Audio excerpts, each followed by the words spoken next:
We spend so much time in our lives searching for happiness, often chasing it in places it doesn't truly reside.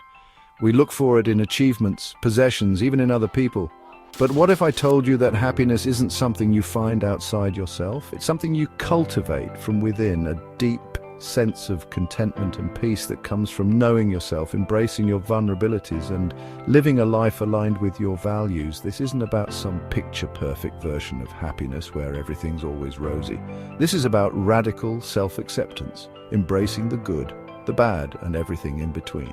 It's about recognizing that true happiness, deep, soulful joy, comes from living authentically, from showing up in the world as your most courageous self, even when it's hard.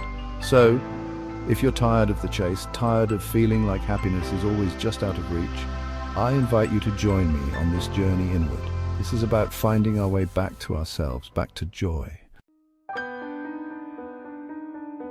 Let's be honest with ourselves for a moment. How often do we find ourselves waiting for something outside of us to change in order to feel happy? A better job, a bigger house, a romantic relationship. These things can certainly bring us joy, but they shouldn't be the sole source of it. What happens when those external things crumble, as they inevitably sometimes do? Do we crumble with them, our happiness disappearing like dust in the wind?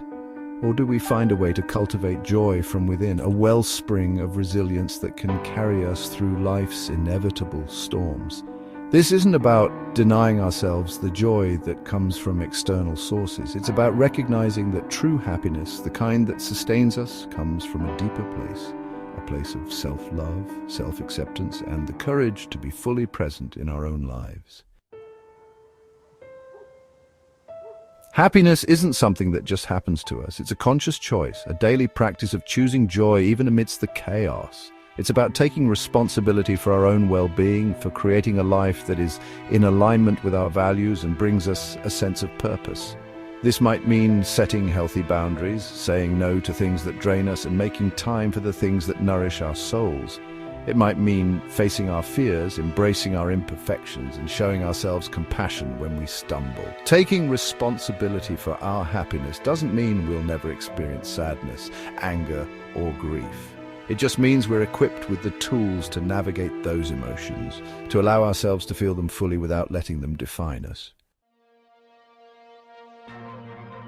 Think back to a recent challenge you faced, a moment that tested your strength and resilience.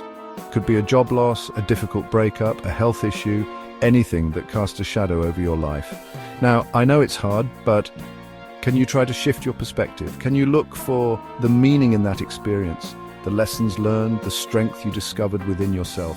Life is full of both joy and sorrow, light and shadow. It's in those darker moments, those times when we're forced to dig deep, that we often uncover our greatest strength, our deepest capacity for love and compassion.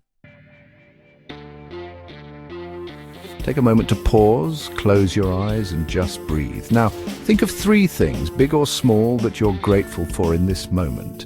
It could be the warmth of the sun on your skin, a good cup of coffee, the sound of a loved one's laughter. Gratitude isn't about ignoring the challenges in our lives. It's about shifting our focus, about training our minds to see the good, the beautiful, the things that fill our hearts with joy, even on the toughest days. When we practice gratitude, we're not just changing our perspective, we're changing our brains, rewiring them for positivity, resilience, and a deeper appreciation for the present moment. What are those things that make you feel truly alive, that make time stand still and fill you with a sense of joy and purpose? Maybe it's painting, writing, hiking in nature, volunteering in your community, or simply spending time with loved ones. These passions, these things that light you up from the inside out, aren't just hobbies, they're essential parts of what make you, you. They're the things that remind you of your strength, your creativity, your capacity for joy. Make time for these things, even if it's just for a few minutes each day. Prioritize the activities that feed your soul. It's not selfish, it's essential self-care. Creating your own happiness is a journey, not a destination. It's about showing up for yourself every single day, about choosing courage over comfort, about embracing vulnerability as the birthplace of joy. It's about accepting that you are enough. Just as you are, flaws and all, you have the power within you to create a life filled with meaning, purpose, and deep abiding joy. Don't let fear hold you back. Don't let the expectations of others dim your light. This is your life, your journey. Choose to make it beautiful. Go out there and live a life that makes you come alive, a life that makes you proud of the person you see in the mirror. The world needs your light.